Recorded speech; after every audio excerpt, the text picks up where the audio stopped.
$700 million Pakistan को add offer करने की कोशिश की थी, जिन्होंने जूते की ठोकर पे उड़ा दी थी। पीनट्स कह के, हिस्टोरिकल वर्ड पीनट्स। अमेरिकन देखा फिर आपको क्या चाहिए, मैंने कहा F-16 चाहिए, ये चाहिए, ये चाहिए, ये चाहिए, प्लस सर्टिफिकेट चाहिए कि हम एटम बम तुम्हारी नाक के नीचे बनाएंगे, तुम जरूरत नहीं करोगे कुछ। And the American accepted everything. और बेटा पाकिस्तान आज भी वही है, वही पाकिस्तान है ना। हमारी ज्योग्राफी आज भी वही है, हमारा पोटेंशियल आज भी वही है। आज तो हम एटमी ताकत भी, उस वक्त तो नहीं थे, अब तो एटमी ताकत भी। अल्लाह के फल से अपना एयरक्राफ्ट बना रहे हैं, अपने बैटल टैंक्स बना रहे हैं। 17 करोड़ की आबादी है, रिसोर्सेज सब कुछ हमारे पास है। क्या अब हम, और इस वक्त अमेरिकन बुरी तरह अफगानिस्तान में उसी तरह फंस चुके हैं जैसे सोवियत यूनियन फंसा था। खुद अमेरिका की इकोनॉमी का वो हाल हो गया जो सोवियत यूनियन की इकोनॉमी के साथ डिसइंटीग्रेट होने वाला हुआ। सिर्फ पिछले 3 माह में कुछ 15 लाख अमरीकियों की नौकरी गई है। Can you begin to believe it यार। और मिडिल क्लास अमेरिकन टेंटों में रह रहे हैं, क्योंकि नौकरी गई तो घर गया तो कर्जे नहीं दे सकते, तो मॉर्गेज तो ये तो वो सब कुछ अब सड़कों पे आ गए। The entire American nation is about to go on a picnic.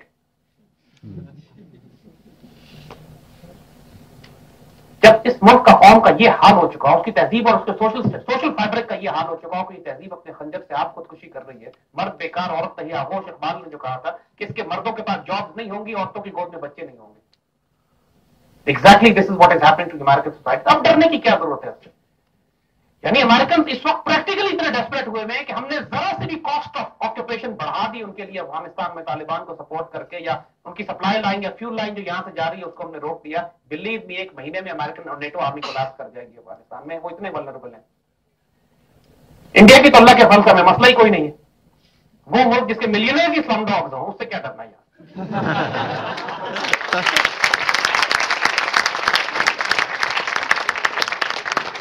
हमने 1000 साल हुकूमत की है अल्लाह के फजल से उन पे। They suffer a terrible inferiority complex, terrible inferiority complex. उस वक्त हमें इंडियन एक एनालिस्ट, हम अहमद कुरैशी प्रोग्राम, तो उन्होंने इंडिया से एक एनालिस्ट बुला लिया और हमें बिठा लिया। ना वो रियली ईगर कि बैटल ऑफ पानीपत होगी, मजा आएगा।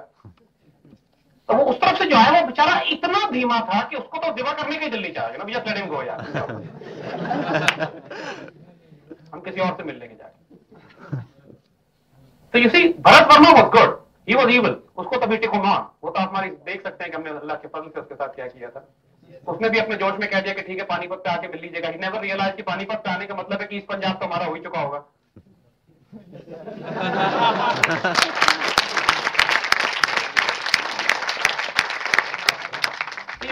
अल्लाह के फजल से किसी चीज से आपको डरने की जरूरत नहीं है। दुश्मन आपसे डरा हुआ है, वो सिर्फ आप पे जहन में खौफ डालना चाहता है। ये जो भी नीचे सूरत पड़ी गई थी, अल्लाह ताला जब अपने एहसान जताता है अपने लोगों पर, तो ये कहता है ला पे कुरैश नीला पे रहलता शिताए वस्से। अल्लाह ने उनको सर्दी और गर्मी से पनाह दी, जो माशाल्लाह हमें दी है या नहीं दी है। कंडीशन कमरे में है ना आप, यहाँ पे सर्दी और गर्मी से अल्लाह ने पनाह दिया। फलियाबुद रब्ब हाज़िल बैतिल लज़ी, फिर उनको चाहिए कि अपने रब की इबादत करें। अतमाहुम मिन जूइन, जिसने भूख में उनको खाना खिलाया। आप लोग भूखे तो नहीं सोते हो ना। वामनहुम मिन खौफ, और आपको खौफ से अमन बख्शता है। अल्लाह ताला का बहुत एहसान है बच्चों आपके ऊपर। अब सिर्फ फलियाबुद रब्ब हाज़िल बैतिल लज़ी की अब कैफियत रह गई है। सिर्फ आपको तो चाहिए कि सिर्फ उस रब की शुक्र अदा करते रहे। सदमा उठे आपका शुक्र से, या अल्लाह आपने हम इतना। हम लोग कितनी क्रिबिंग करते हैं इस बात पे हो रहे होते हैं कि मोबाइल फोन का कलर पसंद नहीं आया। क्रिबिंग लेवल भी हमारा देखें ना क्या है। हमारा आर्गुमेंट इस बात पे हो रहा था कि इस हफ्ते हमने KFC और पिज्जा नहीं लिए, और इस हफ्ते हमारा डाइन आउट नहीं हुआ, या इस हफ्ते हमने साइनपैक्स मूवी नहीं देखी जाके। This is our issues. लेकिन इंसान अगर कनात पे खुश रहना चाहे तो अल्लाह की तरफ से वो दुनिया के जो आला तरीन इंसान जो कायनात ने पैदा किए हैं, वो 3-3 महीने घर में उनके चूल्हा नहीं जलता था, पेट पे पत्थर बांधा करते थे। और they were the finest of the finest. इसलिए अल्लाह ने उनको कनात और सब्र और शुक्र और तवक्कुल दिया हुआ। तो बेटा अल्लाह के फल से घबराने की जरूरत नहीं है। इशू सिर्फ क़यादत का है। ये क़यादत रिप्लेस होकर जरा सी गैरतमंद क़यादत हमारी जगह पे आ जाए, इंशाअल्लाह देखना ही है रातों रात में ये कौम मौज़े कर रही होगी। हम अभी मौज़े कर रहे हैं। हम अभी जो कुछ कर रहे हैं, nothing less than a miracle, I tell you this, despite the fact कि पूरी दुनिया आपके खिलाफ पड़ी हुई है। वही बात कि आप न्यूक्लियर वेपन स्टेट भी हैं, अपना एयरक्राफ्ट भी बनाने लगे, टैंक्स भी अपने बना रहे हैं। The amount of discovery and technology that we have, the amount of resource potential that we have. यानी लिटरली देखो, सिर्फ एक मिसाल आपको देते हैं इस मुल्क के खजानों का आलम क्या है। आजकल सूबे एक दूसरे से झगड़ रहे हैं। नेशनल फाइनेंस कमीशन का अवार्ड मिल रहा है कि सूबे को कितने पैसे मिलेंगे। तो लिटरली दी आर्गुमेंट है 10 अरब रुपए, 20 अरब रुपए, इसको 10 अरब दे देते हैं, इसको 20 अरब देते हैं, वो 40 अरब वो मांग रहा है।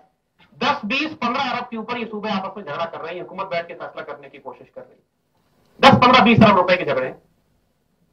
जो एनआरओ से करप्शन माफ किया इन्होंने वो 1000 अरब की है।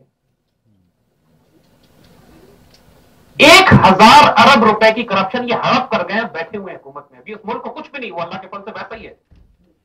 इसके खजाने देखो अल्लाह ने कितने दिए हुए। 1000 अरब की करप्शन, इमेजिन करें करप्शन ना होती और इस मुल्क में लग जाता तो ये मुल्क क्या होता। सिर्फ 1 साल की बात है बच्चों, just 1 year.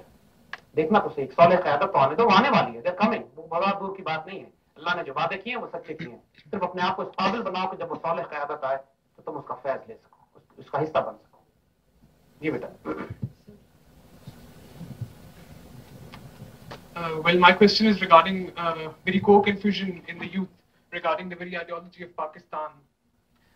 That don't you think that after the creation of Bangladesh, it was actually proven that the religion failed? बेटा गॉट के पॉइंट। देखिए एक बात हम आपको बताएं, पाकिस्तान जब बनाया गया था 1947 में, तो जिसको टू नेशन थ्योरी कहा जाता है उसको आइडियोलॉजी ये कहा गया था कि हिंदू हिंदू है, मुसलमान मुसलमान है।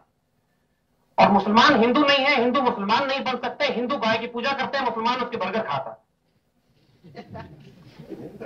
तो we can not be the same, we are not the same. हम एक दूसरे का पानी नहीं पीते, एक दूसरे के साथ नहीं रह सकते, एक दूसरे को हाथ नहीं लगाते। So Pakistan was created on the basis of this ideology, two nation theory. We are two different nation, two different people. Even Quaid Azam जैसे शख्स ने यह बात कही, जिनसे ज्यादा जाहिर सेकुलर या लिबरल या वेस्टर्नाइज कोई नहीं हो सकता। He said we are a different nation, different entity. 71 में हमारे कुछ गद्दारों की वजह से और दुश्मन की इन्वेजन की वजह से, दुश्मन के हमले की वजह से वी लॉस्ट ईस्ट पाकिस्तान। हमें ईस्ट पाकिस्तान हमने लूज किया है। आइडियोलॉजी ऑफ पाकिस्तान ये थी कि हिंदू हिंदू है, मुसलमान मुसलमान है। वो कहां तब्दील हुई? क्या हिंदू मुसलमान होगा या हम हिंदू होगा? नो। सो द आइडियोलॉजी, सहाबा रज़वानुल्लाह अजमईन के दरमियान कॉन्फ्लिक्ट हुए। हज़रत अली रज़ी अल्लाह तआला अन्हु, हज़रत मुआविया की फौजों में कॉन्फ्लिक्ट हुए। क्या उससे ये आइडियोलॉजी खत्म हो गई कि कुल्लु मोमिनीन इख्वा, तमाम मुसलमान भाई हैं? नो, एनोमलीज हो जाती। सोसाइटी में 20 मकामात ऐसे आए कि जब मुसलमान फौजें आपस में टकराई एक दूसरे से। जैसे ये कॉन्सेप्ट खत्म हो गया कि इस्लाम एज मजहब खत्म हो गया, ये दीन एज आइडियोलॉजी खत्म हो गई। नो।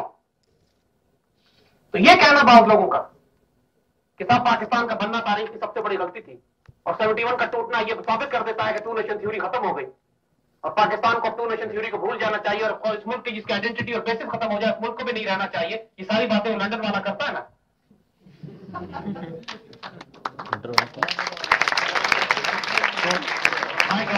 ना तो पाकिस्तान की आइडियोलॉजी खत्म हुई है, ना आइडेंटिटी और ना ही two nation theory. And will see in a matter of time. अभी भी आपको जो 2 रोज पहले जो इंडियन कमांडर इन चीफ को बयान है कि पाकिस्तान से हमारी एक एटमी जंग होने का खतरा है, गुजरात के कई 10,000 मुसलमानों को जो जिंदा जला चुके हैं, इसके बाद मुसलमानों की आंखें खुल जानी चाहिए कि हिंदू मुसलमान हो गए या टू नेशन थ्योरी कायम है या कायम नहीं है। जी बेटा, shall we ask somebody else? We'll just have a few more minutes, beta.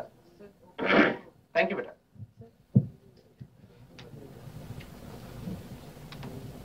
Assalamu alaikum, sir. Sir, I wanted to ask that you mentioned that our leadership is not very right at this time. So, not very right, not very right. It's very bad. So, I mean, this is very famous quote that the leadership reflects the society. Correct. So, is that true? Because then there is no hope for us if the leadership does reflect बेटा the देखो, society. बात ये है कि ये leadership जो है वो हमने इलेक्ट करके ऊपर नहीं पहुंचाई है, despite the fact that people think के सो कॉल्ड डेमोक्रेसी के जरिए ये ऊपर आई है। हमें परसेप्शन ये दिया जाता है ये लीडरशिप ट्रांसप्लांटेड है, ये गसब है। This has been imposed, transplanted upon us from outside. And मुझे खुद बताओ कि पूरे माशरे में, मुझे तो आज तक पूरे माशरे में कोई शख्स ऐसा नहीं मिला जो इस लीडरशिप से खुश और राजी हो। कोई मिला आपको? No. Are you happy with this leadership? No. Exactly, that means if you are not happy with them and you feel that they are not representing the ideology and ethos of Muslims in Pakistan, फिर ये आपको खुशखबरी हो कि अल्लाह आपको इनमें शामिल नहीं करेगा। There is a hadith of Rasulullah sallallahu alaihi wasallam which says, इसका मफहूम ये है कि आखिरत में इंसान उन्हीं लोगों के साथ होगा जिनको दुनिया में फॉलो किया करता था। तो हम ये बात बड़े सख्त कहते हैं, बहुत सख्ती से ये बात हम करते हैं। लॉट्स ऑफ पीपल, इनफैक्ट कोई टेलीविजन चैनल इसको एयर नहीं कर सका, हालांकि कई दफा मैंने इसको कहा है रिकॉर्डिंग में, लेकिन सेंसर में कट जाता है। And we have said it so many times कि पीपल्स पार्टी के तमाम लोगों को चाहिए कि साथ हर नमाज